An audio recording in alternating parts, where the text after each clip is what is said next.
आज मी mutton shawarma, ते पण हेल्थी, विदाऊट मैदा, चपातीचा मटन शॉर्मा दाखवणार. हे बघा, चपाती इथे घेतले आहेत 2 आणि चपात्या मी ह्या शेकून घेणार आहे चांगल्या, म्हणजे मग त्याला जरा स्ट्रेटनेस येईल, सगळ्या वस्तू राहतील. टॅमॅटो कापला लांब. हेलमन्सचं मी स्मोकी तंदूर व्हेज मेयोनी घेतलं आहे. फक्त एवढंच घेतलं आहे कारण का आपल्याला मटणाचा फ्लेवर टाकायचा आहे.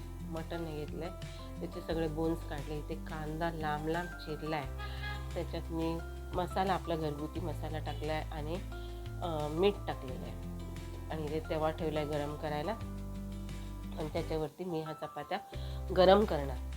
गरम दोन्हीकडे शेकल्यावरती ते हेलमनचं स्मोकी तंदूर आहे ना, ते चांगलं त्याला लागलं जाणार.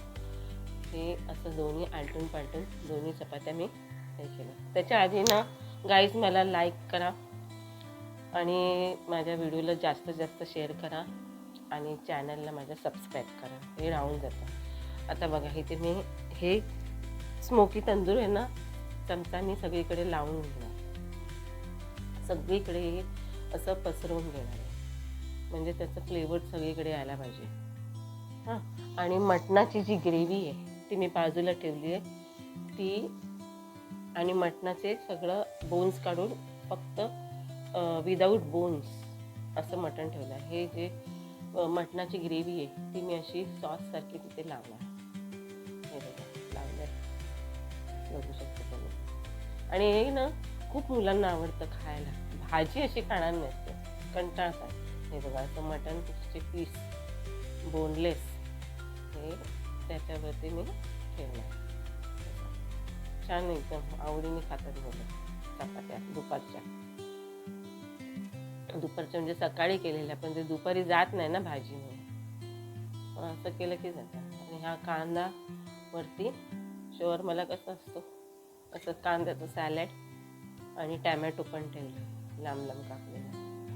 बस, कोथिंबीर घालायची तर घाला, माझ्याकडे नव्हती म्हणून मी नाही घातली.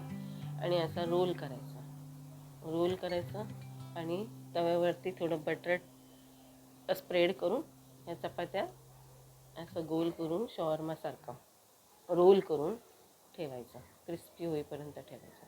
थोडंसं बटर आजूबाजूला घातलं तरी चालेल. आणि सेकंड चपाती पण मी दाखवते, बघा कसं केलं आहे रेडी. दुसरी चपाती पण रेडी करून ठेवली आहे, टॅमॅटो सॅलड वगैरे घातलं आहे तसंच जसं पहिले मी घातलं आहे ना. आलमंडचं स्मोकी तंदूर वगैरे लावलं आहे त्याला, कांदा सॅलड वगैरे घातलं आहे. सिम्पल, अगदी सोपं केलेलं आहे मी हे काम. आणि असं क्रिस्पी थोडंसं बटर घालून आहे ना, आलटून पालटून सारखं बटर लावून त्याला क्रिस्पी करायचं, म्हणजे ते खायला पण बरं लागतं. चपाती असल्याकारणे सॉफ्ट नाही आवडत मुलांना, थोडंसं क्रिस्पी केलं ना की मजा येते. असं बटर ठेवायचं, बटर छान लागतं. तर गाईज, तुम्हाला आवडल्यास लाईक करा, शेअर करा, माझ्या चॅनलला सबस्क्राईब करा. किती सोपी आहे ना, सोपं आहे ना.